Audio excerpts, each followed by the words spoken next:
오늘 봉독해 주신 말씀은 성전에서 예수님이 대제사장들과 또 장로들로부터 권세에 대해서 질문을 받으신 후 들려주신 그 두 아들 비유에 이어 또 다른 비유입니다. 흔히들 악한 농부들의 비유라고 그렇게 말을 합니다. 악한 농부들 비유가 의미하는 내용은 이렇습니다. 포도원 주인은 하나님이세요. 그리고 포도원은 이스라엘을 상징하는데 왜 그러냐 하면은 일찍이 이사야서 5장 7절에 보면은 하나님께서 이사야 선지자를 통해서 이렇게 말씀합니다. 무릇 만군의 여호와의 포도원은 이스라엘 족속이요. 만군의 여호와 하나님의 포도원은 이스라엘 족속이요, 또 하나님께서 기뻐하시는 나무는 유다 사람이라고 일찍이 선포하셨거든요. 그래서 포도원 주인은 하나님이시고 포도원은 이스라엘을 상징하니까 농부들은 이스라엘의 지도자들입니다. 그리고 포도원 주인이 이 포도원 농부들에게 보낸 종들은 예수님이 이 땅에 오시기 전까지 하나님이 이스라엘 백성들에게 보낸 하나님의 선지자들입니다. 그리고 포도원 주인의 아들은 누구일까요? 하나님의 아들 예수 그리스도입니다. 포도원 주인이 포도원을 잘 준비해서 농부들에게 세로 주고 먼 곳으로 떠났습니다. 농부들은 포도 농사를 지었고 시간이 흘러 포도를 수확할 시기가 되었습니다. 그래서 당연히 주인은 열매를 좀 받으려고 종들을 보냅니다. 그런데 포도원 주인이 보낸 종들을 농부들은 때리고 죽이고 돌로 칩니다. 그래서 주인이 다시 종들을 더 많이 보냈건만 농부들은 똑같은 행동을 저질렀습니다. 이러한 농부들의 모습은 농부들이 그 포도원 주인의 권세를 조금도 인정하려 들지 않는 모습이죠. 만약에 포도원 주인의 그 권세를 인정했다면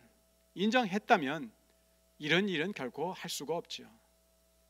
마지막으로 포도원 주인은 한 가닥 소망을 품고 자신의 아들을 보냅니다. 저희가 내 아들은 존대하리라. 오케이, 지금까지 보낸 종들은 종이니까 오케이. 그러나 내 아들이 가면은 그들이 존대하리라. 그런데 농부들은 주인의 기대를 뒤엎고 맙니다. 농부들이 포도원 주인의 아들이 오는 것을 보고 서로 말합니다. 이는 상속자니 자 죽이고 그의 유업을 차지하자. 그러니까 이 농부들이 지금 오고 있는 사람이 주인의 아들이라는 것을 알았을까요? 몰랐을까요? 알았어요. 주인의 아들이라는 것을 알고서도 이제 음모를 꾸미는 것이죠. 어쩌면 농부들은 주인이 오지 않고 아들이 오는 것을 봐서 주인은 이미 죽었다고 생각했는지도 몰라요. 이제 이 아들만 죽이면 포도원은 당연히 자기들 차지가 되리라 생각했겠죠. 그래서 농부들은 주인의 아들을 잡아 포도원 밖에 내쫓아 죽였습니다. 농부들은 주인에게 열매를 바치지 않고, 당연히 바쳐야 되지만 그 열매를 바치지 않고 그 열매를 자기들이 다 차지하기를 원했어요. 나중에는 포도원을 통째로 삼키려 들었습니다. 뭡니까? 주인의 권세를 온전히 거절하고 완전히 무시했습니다. 그래서 주인의 종들과 마지막에는 아들마저 죽였지요. 이제 포도원 주인에게 남은 길은 단 하나, 이제 직접 주인이 포도원으로 가서 손을 쓰는 수밖에 없습니다. 근데 오늘 이 비유의 마지막에서 예수님이 대제사장들과 장로들에게 질문 하나를 던집니다. 그러면 포도원 주인이 올 때 그 농부들을 어떻게 하겠느냐? 기다리고 있었다는 듯 대제사장들과 장로들이 대답합니다. 그 악한 자들을 진멸하고 포도원은 제때에 열매를 바칠 만한 다른 농부들에게 새로 줄지니이다. 대답 잘했습니까? 못했습니까?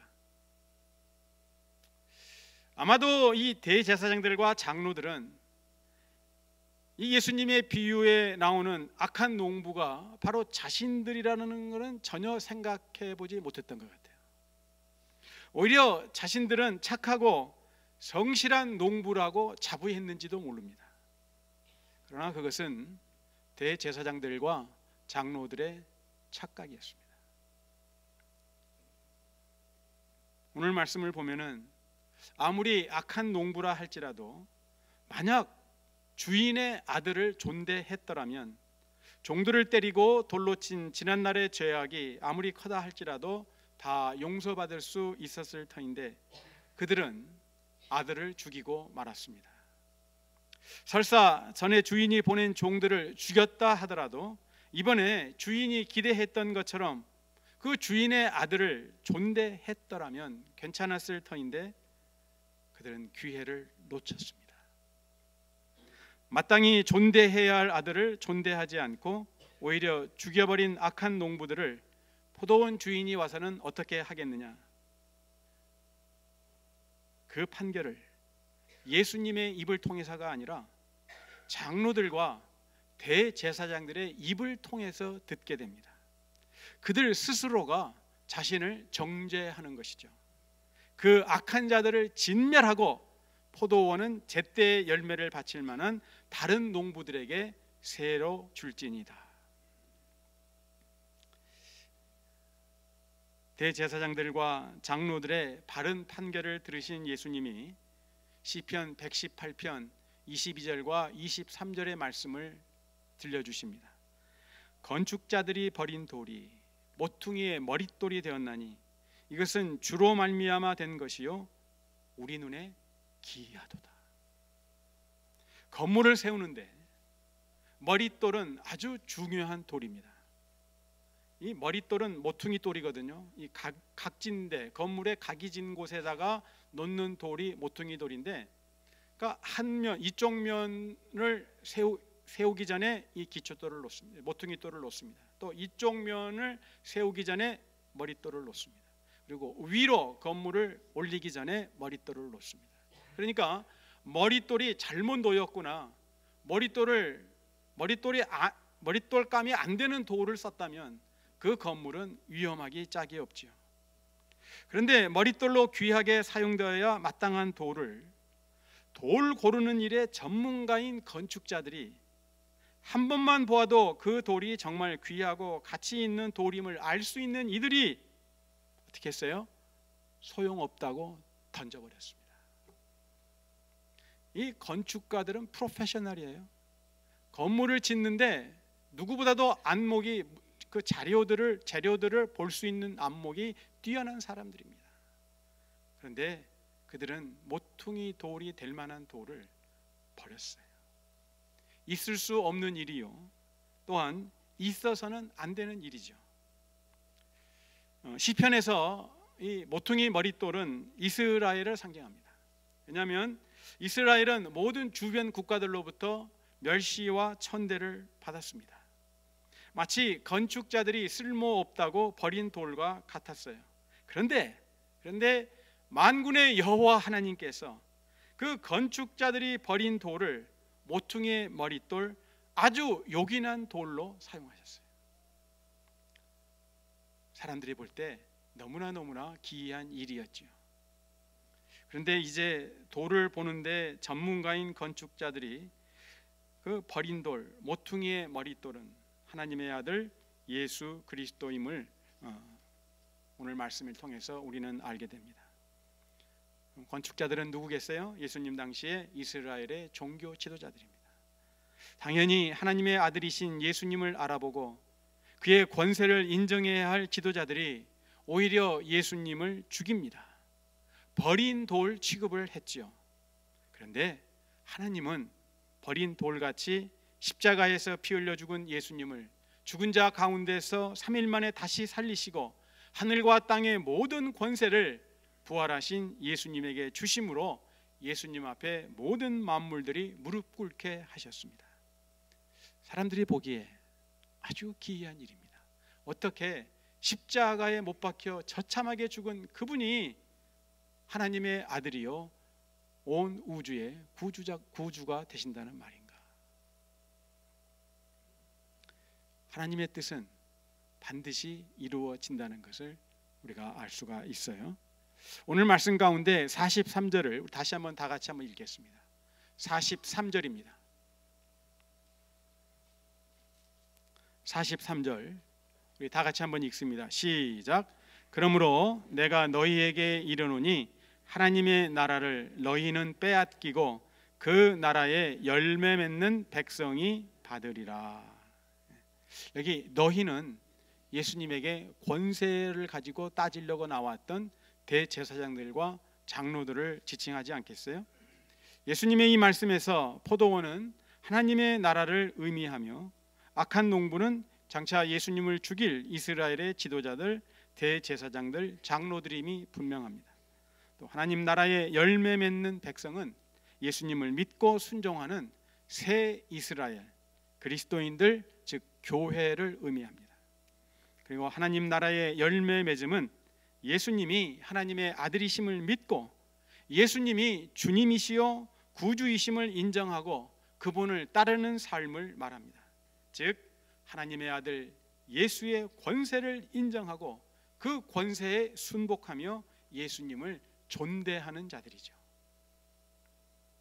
대제사장들이나 장로들은 세례 요한이 와서 회개하라고 외쳤을 때 자신들의 생각을 내려놓고 의의 길로 돌아와야만 했습니다. 또 세리와 창기들이 세례 요한을 믿는 것을 보았을 때 그들도 회개하고 믿어야 했습니다.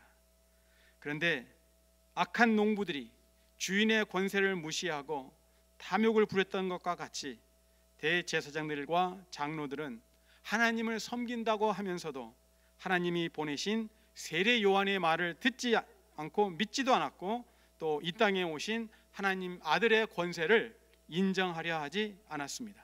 그들은 존대하지 않았다는 말이죠. 그러므로 그들은 하나님의 나라를 빼앗길 수밖에 없습니다.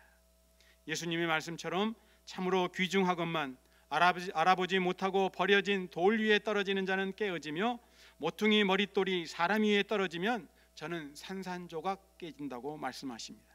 즉 예수님을 믿지 않고 존대하지 않는 자들이 당할 모습이죠. 근데 이제 이쯤 와서야 대제사장들과 장로들이 예수님이 말씀하신 그 악한 농부들이 누군가, 자신들을 두고 하신다는 말씀인 것을 그때 알았어요. 그래서 괘씸하잖아요. 예수님을 잡고자 했습니다. 근데 말씀 보니까 어때요? 손도 쓰지 못합니다. 왜냐하면 주변에 있는 무리들을 이들이 무서워했기 때문이라고 말씀하고 있습니다. 이런 상황을 보면서 대제사장들과 장로들 정말 상식 밖의 사람들이라는 것을 알 수가 있죠. 당연히 두려워하고 공경해야 할 하나님의 아들 예수님은 무시하고 백성들은 무서워하는 거예요. 왜 백성들을 두려워합니까? 그것은 무엇보다도 백성들을 향해서 누리는 자신들의 권세를 잃어버리게 될까 겁이 났기 때문에 그렇습니다. 그들은 사람들로부터 존대받으려고 진정 존대받아야 마땅한 그분을 이들은 버렸습니다. 우리는 그럴 때가 없나요? 눈에 보이지 않는 하나님보다 눈에 보이는 사람들을 더욱 두려워할 때는 없는지요? 또 눈에 보이지 않는 하나님을 존대하기보다는 눈에 보이는 사람들을 더 존대하려고 애를 쓰지는 않는지요? 예수님의 말씀에서 우리는 포도원이 하나님의 나라임을 깨닫습니다. 그렇다면 예수님을 믿고 존대하는 우리에게 하나님의 나라가 이미 임했으며 따라서 우리는 부지런히 하나님 나라의 열매 맺는 백성으로 살아야 됩니다. 그런데 우리는 진정 하나님의 아들을 존대합니까? 이사야서 53절을 보면은 이런 말씀이 있습니다. 그는 멸시를 받아 사람들에게 버림받았으며 간고를 많이 겪었으며 질고를 아는 자라. 마치 사람들이 그에게서 얼굴을 가리우는 것 같이 멸시를 당하였고 우리도 그를 귀히 여기지 아니하였도다. 특별히 마지막 말씀, 우리도 그를 귀히 여기지 아니하였도다. 그 우리 속에 나는 포함이 안 됩니까? 그렇다면 나도 그를 귀하게 여기지 아니하였다는 말씀이요, 나도 그를 존대하지 아니했다는 말씀입니다. 우리가 신앙생활 수십 년을 했습니다. 모태신앙인 분들도 계세요. 또 우리 중에는 교회 직분자들도 많이 계십니다. 우리가 사람들 앞에서 나는 모태신앙이야, 혹은 나는 신앙생활 오래 했어, 또 나는 교회에서 이러이러한 직분을 가지고 있어, 혹시 자랑하는 분들은 안 계세요?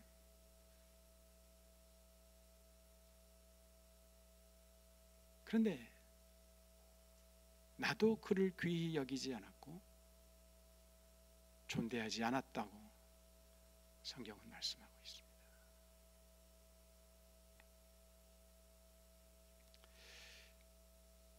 그런가 하면 예수님을 귀하게 여기며 존대했던 사람들이 있었습니다.